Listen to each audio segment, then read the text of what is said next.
A worker co-op is a business that is owned and controlled by its workers. It is an underused model in the cultural industry that channels the creative power and freedom of the workers to build a world grounded in solidarity. And I'd love to. I am Nicole. I am the co-founder and executive director of the BRIC Foundation. Thank you so much for joining us at day two of our BRIC Summit. And we're just going to introduce ourselves, go around. And just also who you are, what your job title is, where you're from, and then just how did you find your way to co-ops? Leslie, can you kick us off? Sure. Thanks, Nicole. Hey, everybody. My name is Leslie Ezeh. I'm the founder and board president at Legends Animated.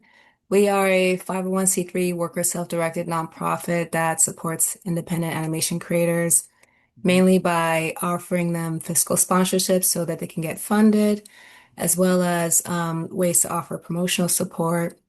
We also co-produce with other nonprofits. And we help incubate animation worker co-ops. And I want to just give a quick thank you to Breck for being a great partner in helping with that. They just launched a second iteration of a co-op grant, which you can learn more about on its website. So we're happy to partner with them on that and just to help create that ecosystem of creator-centered animation. And so how did I come around to co-ops? I mean, it all started actually in college. I got introduced to the co-op just frame of mind. More broadly, more of the solidarity economy, which is where co-ops are part of. But essentially just ways to live in a way that's people-centered instead of the capitalist way of living, which is more capital, profit-centered. My entryway was through living in a student housing co-op in Berkeley. And I mean, it was just like an aha moment, like, why don't we do this? Why is this not a thing that's common for everybody? So through that, I just learned more about other co-ops, housing co-ops, consumer co-ops, farmer co-ops. There's just so many great ways to basically make sure that the people who are putting in the labor are being compensated equitably and are being centered in terms of the decision making. So yeah, I've never looked back since then, and happy to help bring this way of thinking to the creative space. So that's why I'm here. Awesome. Thank you for being here. Mr. Eli. Hello, I'm Eli Allen. I'm the co-founder and head of studio at Wild Blue Studios, which I will link in the chat here. Wild Blue Studios is also a worker cooperative, and maybe one of the things we'll touch on today are the differences between things like a worker cooperative and a housing co-op and a grocery co-op, and the various types of cooperative. But we are a worker cooperative art services studio, primarily for the video games industry. We work across I would say the Western developed AAA live service ecosystem, mostly. We're in our ninth year. We have 24 full members of the cooperative, and we run around an average of 30 additional contractors or W-2, non-member W-2 employees in a given month. Um, why co-ops? Very similar to what Leslie said. A people-focused, people-centric mode of doing business. It's co-ops are not an opt-out of capitalism entirely, but it is a more ethical, more people-focused way to do business. And we were primarily in our foundership inspired by the how other studios in this space had come undone primarily at the hands of unaccountable centralized leadership. So we felt that the co-op model, more than just the properly compensating and investing labor, what we really felt like was critical for us to consider was how do we build into our organizational model a way that the value creating workers can make their leadership accountable to them, and how can an organization prevent runaway leadership from tanking the whole otherwise stable and profitable enterprise that's designed for longevity and for keeping people employed and happy. So That's what we think is the most important aspect for us in our little corner of the world. We are a services company, so we're a cash in, cash out business. We do labor arbitrage, even if it's gussied up as selling pictures of dragons. But yeah, so it's very important for us to think about sustainability and longevity through that mechanism. So. Thank you, Eli. Mhm. Alan. Good afternoon, good people. Alan Quabbin of Frimpong, he, him is. I'm part of ZEAL. I'm co-founder and principal of cultural design. We're a creative arts and social impact studio. We operate as a co-op, and we've been operating now for it's going on 6 years, 6 years going on seven. And as a creative arts and social impact studio cooperative, we provide um, um, work in several different areas around um, cultural production with artists, creative talent development, as well as creative placemaking. I'm a conceptual artist as well as a urban planner, um, hailing out of Newark, New Jersey. And, I feel like our journey and our founding was really around artists being able to work together, not in isolation. And that's one of the reasons why I started the business. So I echo what Leslie and Eli have already shared, and I'll just share in my journey that culturally for ZEAL, we've always been around skill sharing as part of our creative talent development as a theory of change. Like culturally, we're okay with sharing our skill set and using our talents and gifts to do so. I went on an accompaniment journey that brought me here to land stewarded by this ton of people here in LA, where I learned how to glass blow from another brilliant artist, Cedric Mitchell, who's actually a part of the Black Artists and Designers Guild. I learned how to create my first artist statement from an artist that was part of ZEAL's Artist Incubator program, Eileen Itzel Mena. And we were able to support her work as a co-op during the pandemic while she was able to have her first solo show. And we were still able to pay rent during the pandemic. And I feel like ZEAL stands on the shoulders of Black arts organizations and collectives like the Black Cultural Emergency Coalition out of New York and Spiral. And then also, in the 1700s, late 1700s, you had organizations like the Free African Society that was outperforming hospitals during, yellow fever epidemic. And I'll just say that I feel like co-ops, definitely, as Eli mentioned, can exist within the midst of crisis. And I feel like the environment economically of capitalism that we're in necessitates that. And as an artist co-op, we've been able to weather those kinds of crises because we have believed in each other and cooperating with each other. And so I'm actually looking forward to the conversation about how I'm sure we all have stories about how we've been able to navigate challenges as co-ops in this kind of environment. Thank you for sharing. Nick, please talk to us about bringing it home with our intros. Yeah, well, very nice to be here. And yeah, my name's Nick. I work at Means TV. I'm a co-founding member and serve on our board. And I kind of do a lot of our compliance and business operations stuff as well as content development at Means Cooperative, which is a anti-capitalist, media project. We have a video game publishing arm, Means Interactive. We also have Means TV, which is our primary product, which is an anti-capitalist streaming service. We have tons of documentaries and films. We produce original content there, and we also have YouTube creators, video podcasts from across like the revolutionary left political spectrum. And we, in the last year, have started a clothing company as well, Means Workwear.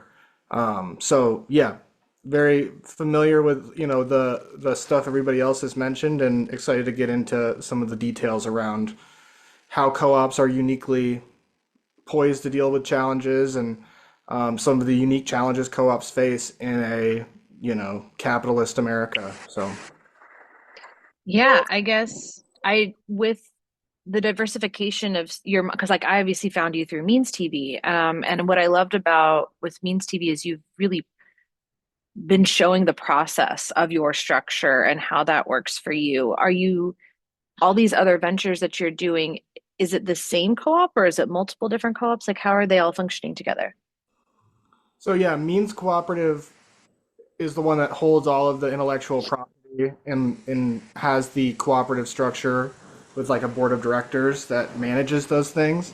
So I'm an employee of Means Cooperative, but most of my day-to-day work is on Means TV. But I can cross over to different projects. We have operating agreements between the different entities and whatever.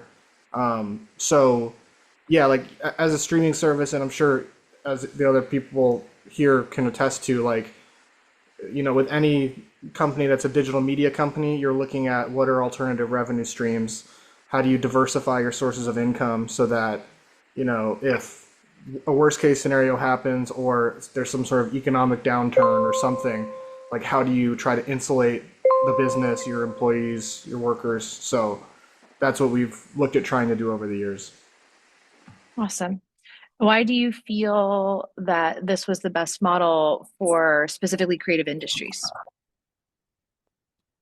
I mean, we chose to be a co-op because we ourselves were socialists and felt that like I had been working in advertising for a long time, and I felt like advertising was just an inherently like corrosive, like kind of evil business, and just you know, I think to advertise products is bad, like does harm to people, selling things people don't need.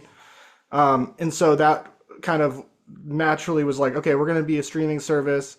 We want to put our political convictions here front and center. That's going to be kind of like our niche. Like there's a million independent streaming services. What's unique about us is that we're anti-capitalist in terms of the programming we do. We have no advertising. And then the kind of obvious next step of that is like, well, how can we build that into the structure of our company itself? Like we can talk the talk, how do we walk the walk? And we felt like a co-op was the best way to do that. And frankly, we didn't know much about co-ops going into the process of starting our own 6 years ago or so. And it was a journey of finding some resources through various networks like the Federation of Worker Co-ops or cooperative law firms, and like learning what that would look like, and then having to come up with a sort of unique system for this streaming model. So yeah, it was just wanting to like live the values that we were building Means TV upon. I, one of the things I hear a lot from people are like, does everybody get paid? And like, how does that work? Like, is it like there's different, like, does everybody get paid the same? Like, how does the actual business part go? And I've I, talked to, I mean, I guess the tiers, I guess is what I'm asking you to explain in a succinct way. Yeah. yeah, I mean, I think it's different for different co-ops. Like, I would say if you're a cooperative business, you're paying people. Like, I don't know how sustainable it is to not be paying people. We have 4 employees, including myself.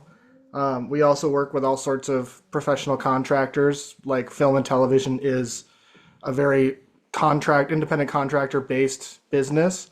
So obviously you're compensating contractors. In terms of salary, like because it's a smaller team, it's been, between 3 and 4 employees at any given time.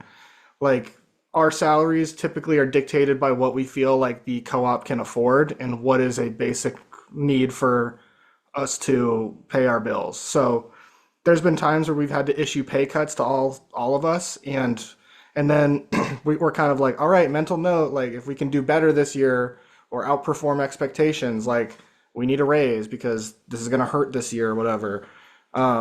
So yeah, I would say salaries for all of us are within like a few $1,000s of each other. There's certain like compliance things across different states and regulations around minimums or classifications, whatever, but we basically all make the same amount of money. And any changes to our compensation, we all decide on. And then the filmmakers, like we have 125 co-op members. The vast majority of those people are just people we've licensed films from who have some sort of content on Means TV. And the way we structure those deals is like a typical streaming service or distribution platform, which is a cash payment up front. And then what's different is that we give them cooperative membership. So they can participate in the running of the co-op, they can participate in the board of directors. And if we are profitable in a given year, they receive patronage distributions like from our profit. So that's kind of in effect our royalty system. So that's kind of how we approach it. Thank you for sharing. That's great. Leslie, you came off mute. Yeah, I just wanted to add a perspective from the startup side because there's even more flexibility. Like many startups, you're still formatting and you're not necessarily uh getting like consistent salary and whatnot. It's more sweat equity.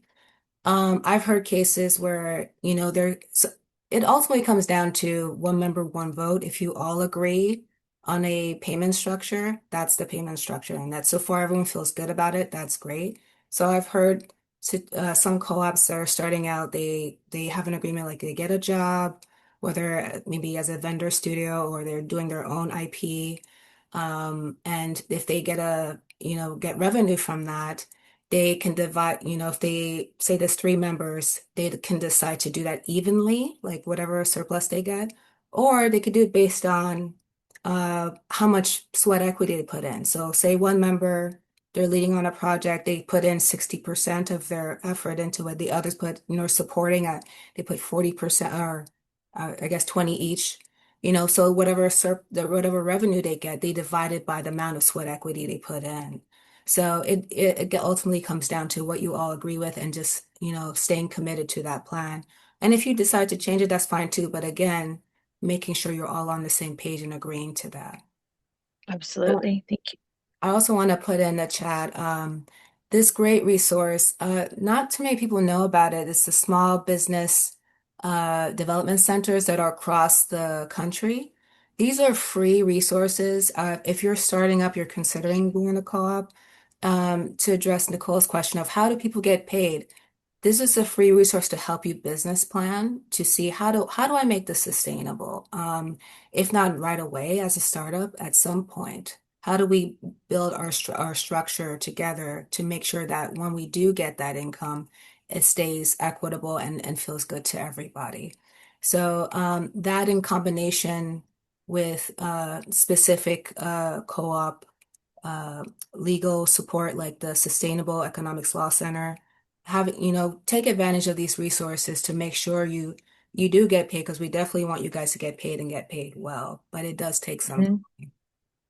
Absolutely. Eli, you have your hand raised. Any business strategy to share on getting paid? Yeah, I'll just dive in because I think we are at an interesting place with our studio. Like I said, we're 24 full-time members, and we run essentially a staff of 60-ish at a given time, and we are on a pay scale much more comparable to like an what you would think of as a classical studio model. So we have our full-time members who are either salaried or exempt, exempt or non-exempt workers. Some are hourly, some are salaried. And the path to get there, why that was possible for us is, like I said, we are a services company first.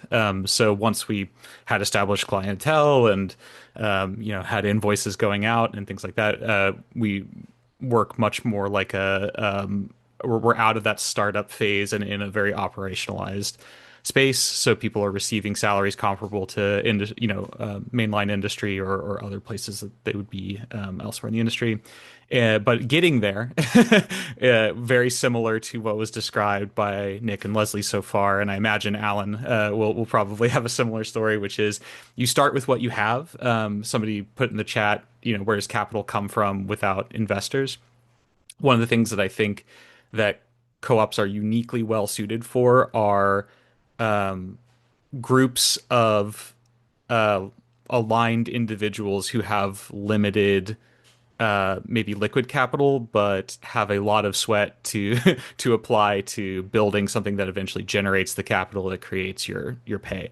So I deferred salary, essentially being, was on like subsistence pay for about a year and a half while dumping, trying to pay as much as possible to the artists and employees of the company, and then, until we eventually got enough receipts under us to change that. We in times of crisis, which is one of the things I loved in Alan's intro, which is that co-ops are, I believe, uniquely resilient to industry crisis and economic crisis because of the transparency and because of that those types of agreements that were touched on by other people here in terms of, okay, how do we step back and pay? How do we utilize our resources effectively and making that decision transparently as a group in an aligned way?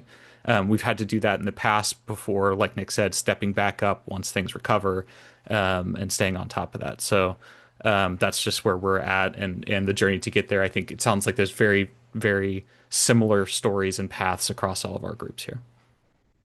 Absolutely. Alan, we've talked about money, but what other challenges do you think co-ops face, and how can we prepare our audience and anybody that's wanting to do this for success? Yeah, I feel like I know you just said like outside of money, but I do want to talk about it first. Absolutely, I absolutely. think that alongside governance, because I think ZEAL, I think Eli, when you were sharing, I felt compelled to share the story of how ZEAL came about.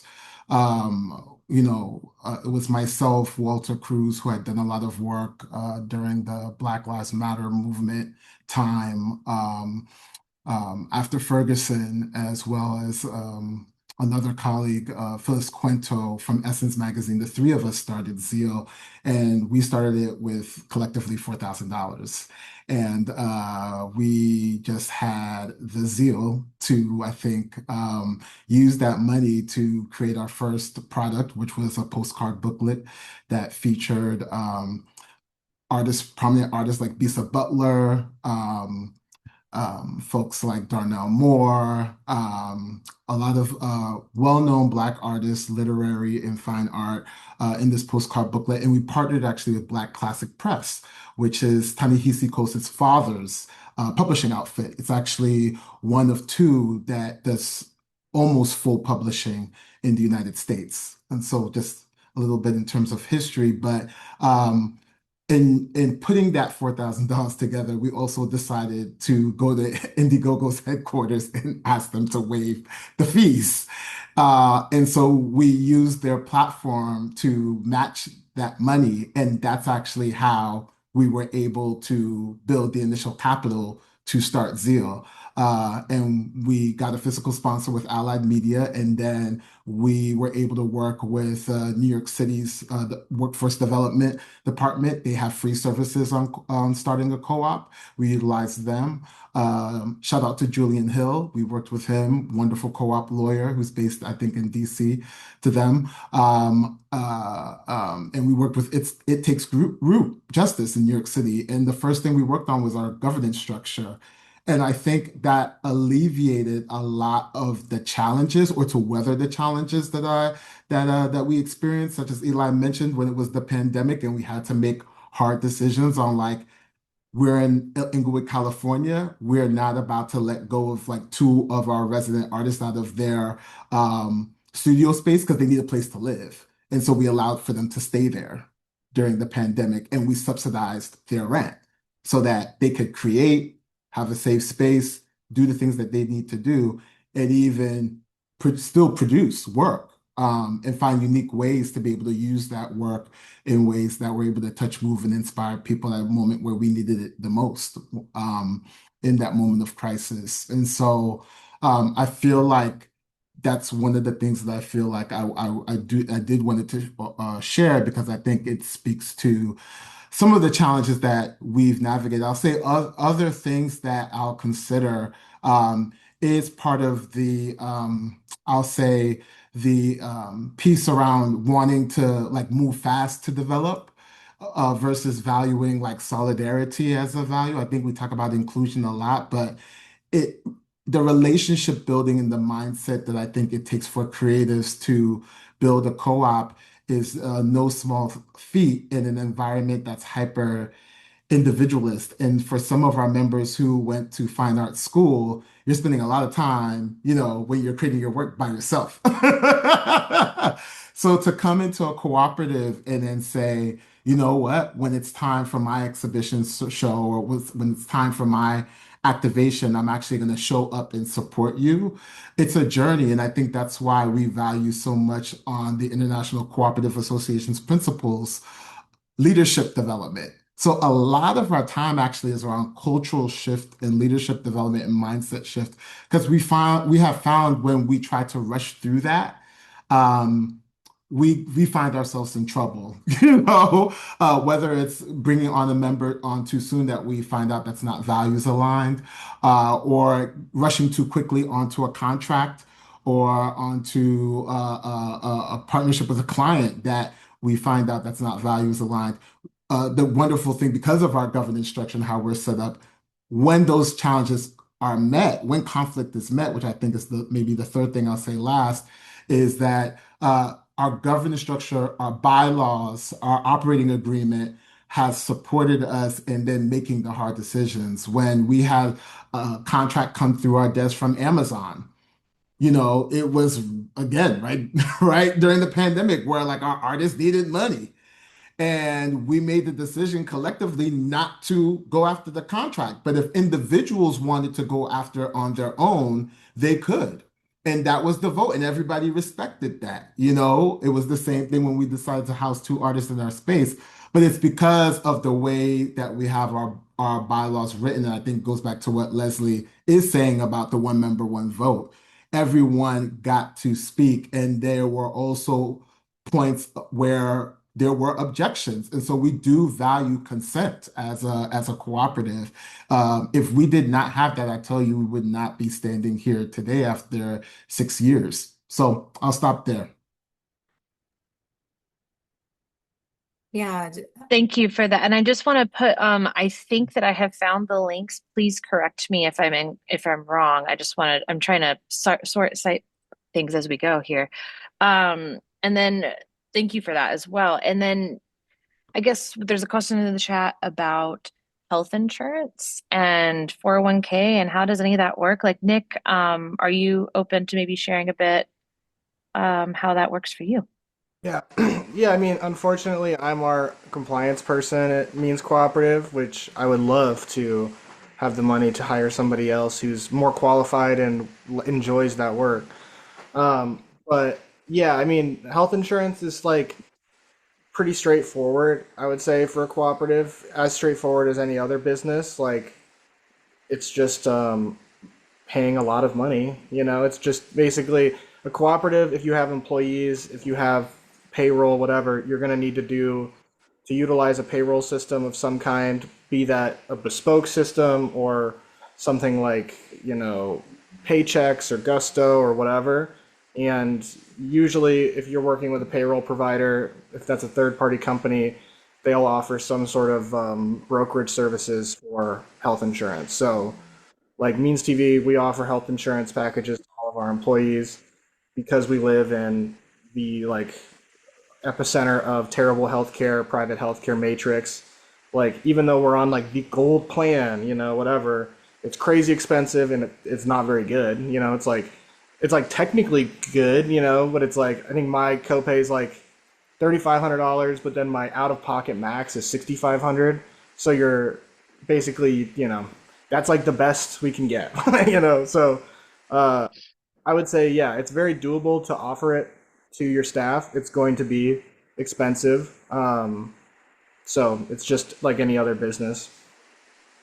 yeah, I just wanted to add that the small business development centers are also great for things like that. Any human resource um, question you have regarding just if you want to set up your co-op and you're starting out, how do you address insurance, um, 401ks and so forth, they're great to just walk you through that and also point you to resources that are affordable for small businesses. So Yeah. just another plug for that. I And also I'm gonna, oh, go ahead. oh, sorry. I was gonna kick it to Eli because he had his hand raised. Oh, sure. Yeah. No, thank you. I want to double click on something Nick said at the end there, which is it is the same for a cooperative business as it is for any other business. And one of the messages I want to get across to people considering foundership or working in this model is that 99 times out of 100, anything you do facing outward as a cooperative, as a business, is not different from anything any other business does. Mostly the differences in cooperative work are inward facing with self-governance and the types of things that Alan was talking about, which is like having ideally in writing where the edges of your morality as a business are. We've certainly had those votes on, hey, should we take this contract? No, let's pass on it. And all that work is internal and voluntary, but anything you're doing in terms of 401k and benefits and all this stuff, you are functioning exactly like any other business. And like Nick said, another thing that I love to talk about is whatever job you think you're going to do when you start a cooperative, no, you're not. If you don't already have somebody who's the compliance officer, guess what, founder? The buck stops with you. So I founded Wild Blue thinking I was going to be the executive creative director, and I'm dealing with, state by state compliance and all that jazz. So, yeah. You know what? I will say on this question around infrastructure, talking about HR and insurance, for ZEAL, I think in our growth and scale, the other cooperative principle, also from ICA, as Shao mentioned, is cooperating with other co-ops, and that has helped us in our development and scale.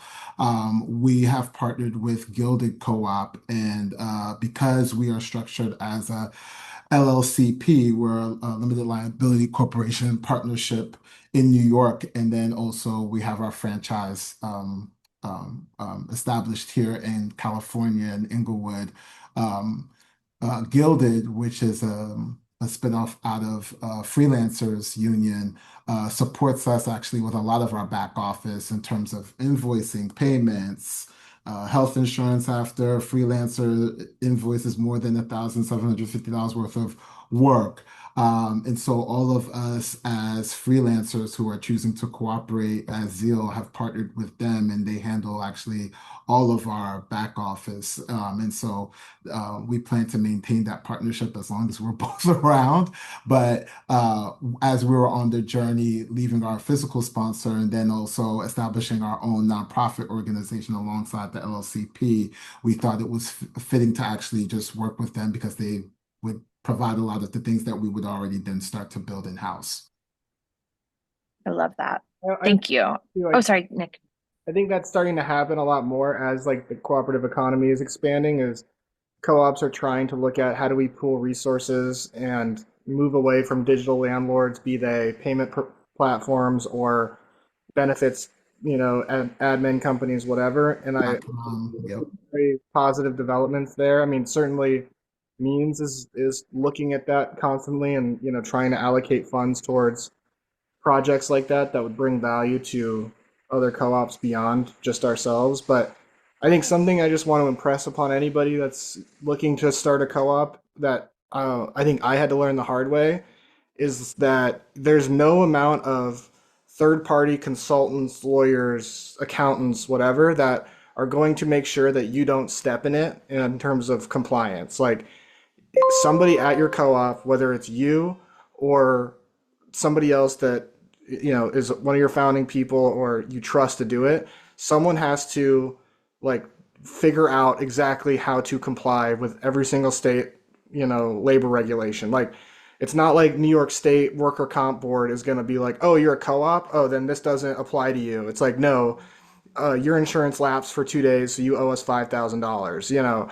So just there's no amount of money that you can pay to not have to think about that stuff, and it's just something to anticipate as you start your business, because investing in that stuff is critical to prevent larger expenses from accumulating down the road. Absolutely. I really recommend Gusto for people just starting out because it can house all of your benefits in one, and there's a good resource center. We have some really good questions in the chat. So how can this information help someone starting out as a YouTube, Twitch streamer or influencer? Does a co-op model with a bunch of influencers, like how could that work? Eli, you have your hand raised. Yeah, I'll dive into this just because we intersect with this a little bit in the game space. So a co-op, oftentimes legally, and I think just in general, really you should start to think about it if you have three or more people who are trying to do the same thing together. One of the things I'd love to hear Leslie chime in on this about too is, like I said, in that case, you may not be a worker cooperative necessarily. You might investigate other types of cooperative things where you build shared support structures and bear the cost for, hey, if we need, if we're a group of influencers or YouTubers and we need an editor, right? One full-time editor is usually beyond the financial reach of an individual starting out influencer, streamer, whatever, but it is critical that your content be, across multiple platforms, edited professionally, and published in a timely manner to increase your visibility and your audience and yada yada.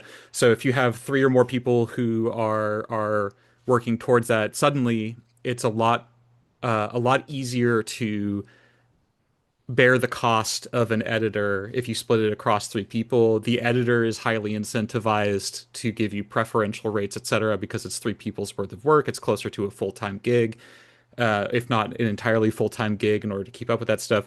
So more than just, what we're talking about where everybody's working together for the same end in a like workaday capacity, where you might think of a cooperative in the influencer and YouTuber content space in general is what resources do we all need in order to have, top tier presentation of our work that are outlandishly or unachievably expensive as an individual and would otherwise curtail us? How can we share those resources and bear the cost together? And then how can we recognize equity and grow that into a container for multiple people who are working in that space together? Yeah, yeah. No, yeah, Eli, I think explained it great. And to add to that, you could have that option of having the influencers share those business resources in one business structure that is the co-op. Or you could be your sole influencer, but then your team, your marketing person, the people who are helping you, they can be your co-op essentially. So you're doing the front facing part, but they're the team behind you. But they're sharing they're owning the structure with you. They're owning the co-op with you. You just happen to be the front facing person. So I mean, there's so many options to doing it. The essential thing is making sure everyone is included democratically and that there's a shared agreement on how you get compensated, but it could be done in a number of ways. Absolutely. And there's one in the chat. The first part of the question is, are they good for people under pen names? I think that co-ops are good for everyone. But I do want to take that second part. Leslie, what are some of the first steps to start a co-op? Well, definitely, just plugging again that grant, please take a look at that just to help with some seed funding as well as built into the grant program from BRIC is the step-by-step of how to get started. Um, but even outside of that, even before you do the fundamental basics like get your employer ID number, file your articles of incorporation, really sit down with your team and have a deep discussion of what you're envisioning together. Um, what does it look like for you? Do you want to be very close-knit with both the creative decision making and the business decision making get done, collaboratively? Or do you want to be more loose, where you really just want that business structure where you make business decisions together, but then you want to do creative things kind of separately, So really make sure you're on the same page before you do make that commitment together. One thing I want to also add to what Alan mentioned earlier is conflict. If you're conflict avoidant, please rethink that because or find ways to kind of work basically grow in your experience with conflict. And there's some great resources I'll put in the chat, but just to briefly mention, conflict, to have conflict is to be human. There's going to be conflict that arises. Whenever you have a relationship of any sort, there's conflict. So the way to make your co-op thrive is to acknowledge that and to collectively find ways to address the conflict. Don't wait for it to get so rigid to where it's just really hard. Just if you see it, find ways to communicate with each other. One way I'll put in the chat is nonviolent communication. That's a great way to make your communication clear with your team and also address any tension that arises. So maybe to Ellen's point, train together with that, how to practice that type of communication. If you have conflict that gets to the point where it's hard to, navigate, there's some free outside resources like a mediator. LA City has free mediation services. Chances are if you're not in LA, your city has that. Or if not, a local nonprofit would offer that. Your local dispute resolution center that's a nonprofit base would have that resource for you. So yeah, don't wait for it to get really to the point where it's just untenable. Really just address it head on, and you go through that conflict and you come out stronger and knowing each other more deeply and knowing how to move together. So yeah, I'll just say that. Things can't get fixed if you don't clear them. Thank you, Leslie. Nick, you have your hand raised. Yeah, I just want to tack on, Leslie, I think you made some really great points that I want to get to as well. Like, I would just say that I encounter a lot, and I'm sure other people here too get, emails from folks wanting to start their own co-op, whatever.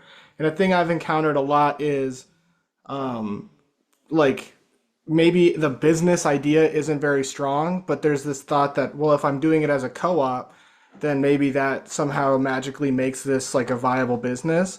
And I would say that you need to like, unless you're existing as like a nonprofit or your grants are the primary financing method, whatever, it's like, what is the product or service you're offering? Like, what is the economic model for that? What is the business plan? Like, there needs to be very concrete things around what this business is and provides. And I think that there's sometimes like this, it can get a little flowery, like, but it's really important to just concretely, like, you are still a business. Like, even if you're a co-op, like, you are obligated to deliver on the product or service, to generate revenue, to pay for your co-op's expenses for staff, whatever. So it's like, if the business model doesn't make sense, if the idea doesn't fiscally make sense, it's not going to work as a co-op because it wouldn't work as a traditional business either. And I would agree with Leslie too. Like, I think that anybody coming from a job where it's like a traditional hierarchical work environment, like, you're used to avoiding conflict in order to like facilitate peace at your job. Like, if your manager is disrespecting you, whatever, you're kind of stuffing that stuff down because there's this hierarchy that you don't want to mess with. And coming into a cooperative environment, even if there is some degree of hierarchy around, this is the team lead on this project and you're working under them for this, whatever, like, you have to shift to this much more confrontational ability that can sometimes feel like you're really crossing lines, because maybe in a more corporate environment you would be like, I've had to get on calls with longtime coworkers and just be like, what's going on? I'm sensing you're pissed off at me. Like, can we discuss this? Like, I'm sorry, I'm annoying, I'm sure I'm difficult to work with, but you just end up having to like be humble. And I think the other thing that we found a real challenge with in terms of staff, in terms of like just past working relationships, is because we are not a particularly hierarchical work environment, you need to be accountable. Like, in a traditional job, the best case, like, if you're a smart employee at a traditional corporate place, you are trying to like back into a corner, like, nobody knows what you do, nobody knows what, whatever, something goes wrong, not my fault, I don't know, it's probably that guy, whatever. But in a cooperative environment, that's not going to fly. And like, the only way to do it is like to be humble, to admit when you F something up, like, and hold yourself accountable. And everybody has to do that, because otherwise that creates so much weird tension where it's like, you screwed this up, but you're not willing to say that. And so now I'm doing all this cleanup or whatever. And I think building a company culture, which is a very cringe thing to say, but of like radical accountability, and like at any point, anybody being willing to put their hand up and say like, I screwed that up or I made a mistake, and having other people say, that's okay, I appreciate you saying that, like, let's move forward, is extremely important to managing the social element of the workplace. Absolutely. To that point as well, about like values and things. Alan, there's a question in the chat if you would mind starting it off for us, but what's the key element to keeping the co-op's values from being compromised, especially if it gets successful? I mean, I mentioned it earlier, Hmm. but governance are bylaws, and I think I'll even maybe perhaps take it a step further and say, as a value, integrity to those bylaws. I know Melissa was in the chat asking about the Amazon situation. Actually, the individuals who probably really needed the money at that point didn't even get the opportunity to apply because the agent went with another company because we decided not to do it as a cooperative. I think that being said, what I have found because of the value of integrity is that other opportunities come about, because of the work of the cooperative and the ethos of people being able to network and build relationships.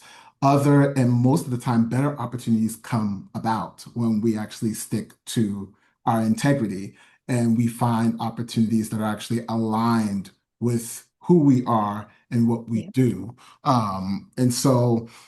That has supported us in being able to sustain ourselves as a cooperative. And I think now we're at a point where it's literally that if it doesn't match or mirror our values as creative arts and social impact studio that values the kind of work of creatives that um, ensures that we're not going to participate in work that art washes communities towards gentrification in our creative placemaking work.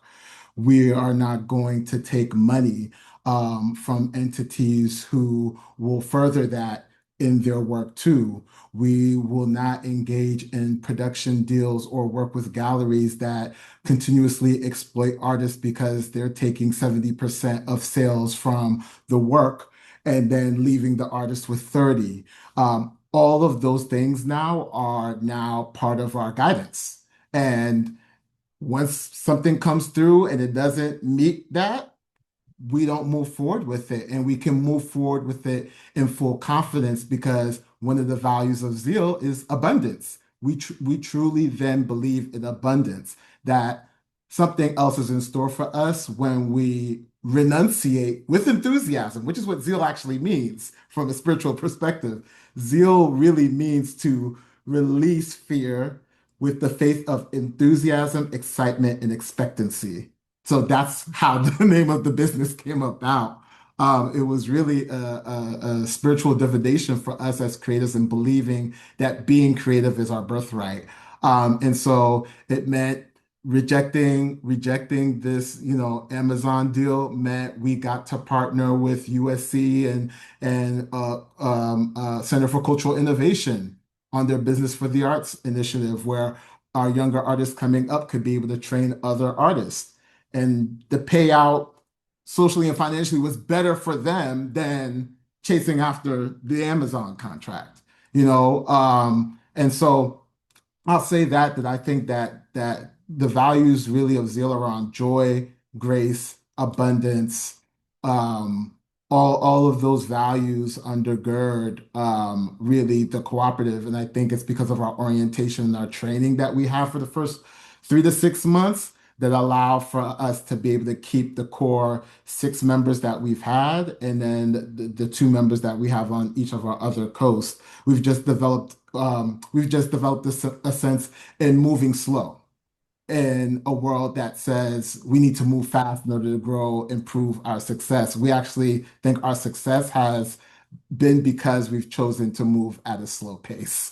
I love that. And I don't know what this says about me as a person, but it never occurred to me to have joy be one of those founding values. And I just deeply love that. I love the way that you've built your company.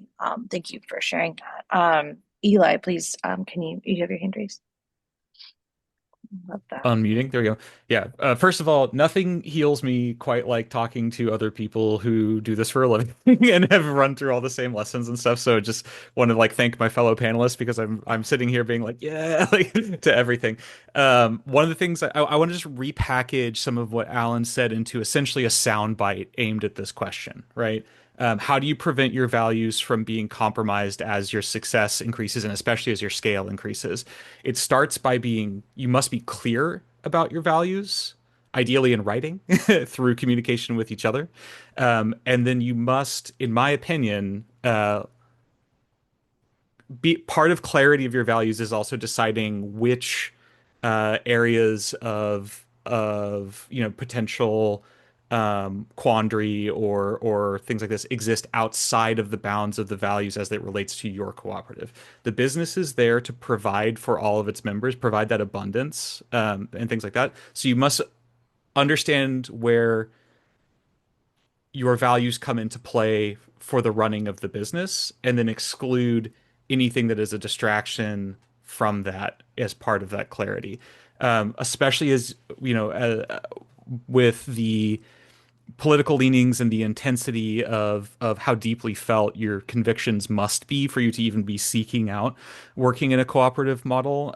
Especially as you get more and more people, people will want to add in, hey, what about this area of my personal advocacy or this thing? Can we use the company mouthpiece or the company resources to amplify such and such a thing or pay for such and such a thing? And sometimes you have to make the hard decisions of that is outside the bounds of what where our company is concerned for providing the most for the members long term. And so it's as much the work of including defining everything that is in your purview and your values and being clearly articulating that, and then also clearly articulating what is outside the purview. You can make space for and encourage all of your members to tackle things that are personally important to them, but if they are a distraction or potentially deleterious to the thing that pays everybody's rent and pays for everybody's groceries and confuses and muddies what you might be doing or leads you down the garden path for the greater body of the cooperative, I would encourage people to have the hard discussions. And I can't say enough about what everybody's saying here about learning good faith conflict resolution and how to tackle hard questions together. I think it's equally important to define what is outside your problem set or outside the question of your values as a cooperative. Amazing. I love that the chat has been as inspired as I have been. This was when I really wanted to have this conversation at the summit because I do think that the work that you are all doing is so important for our community, especially now in this moment in time. And I want people, hopefully, if you're listening, to really feel like this is for you. Any advice for how people can keep up the momentum from this conversation and just kind of take that step? Like, how do you go from I want to do this to I've done this or I'm doing this? Any advice? I would say, like, I mean, there's a lot to be said for, I think, what a few people have discussed, which is, you know, to start a cooperative, you should get a couple other people that you could, be on the same page with, that bring different skill sets and kind of problem solve, figure out a business model. But I think there's also something to be said for, if you want to take a chance on yourself and you feel like you are experiencing, the results of a larger problem or like the lack of, something that's needed in a given space, and you feel like there is not only a market for your product or service, but also others who feel like you do and would want to participate in that kind of project, you can start, drafting up that vision, coming up with a business model and a plan independently. And there is sometimes an element of like, if you build it, they will come. Like with Means TV, it was me and my now wife, started it based on challenges and grievances we had working in film production and independent media. And as soon as we made that pitch to people around what we wanted to do, like thousands of people reached out saying that they'd also experienced that and they wanted to support that, and now we've grown and have all of these wonderful contributors. So I think there's also something to be said. If you feel like you're tapped into a problem, you know, obviously it's great to reach out and try to build those relationships. There's also something to be said for like, you know, a singular vision can be a really effective way to get a business up and running sometimes, you know, where you're not having to come to a consensus with six other people for every small decision just to get the business up and off the ground. And so, yeah, if I would just say, don't be afraid to take a chance on yourself if you have, you know, a strong idea that you think will add value to others experiencing similar struggles or challenges. Awesome. Well, thank you all so much for your time and your brains. And for those of you in the audience, I've met almost all of these people just because I just wanted to learn more about what they were doing, and they all took time to talk to me about it and to talk to you. So just ask, right? Like, you can do this. This is for you. And just again, thank you all so much for your time and your brains. And I look forward to seeing what you all do next. Thank you. Thank you. Thank you, Rick. Thank you, Thank everybody. you. Thank everybody. Yeah. Thank you.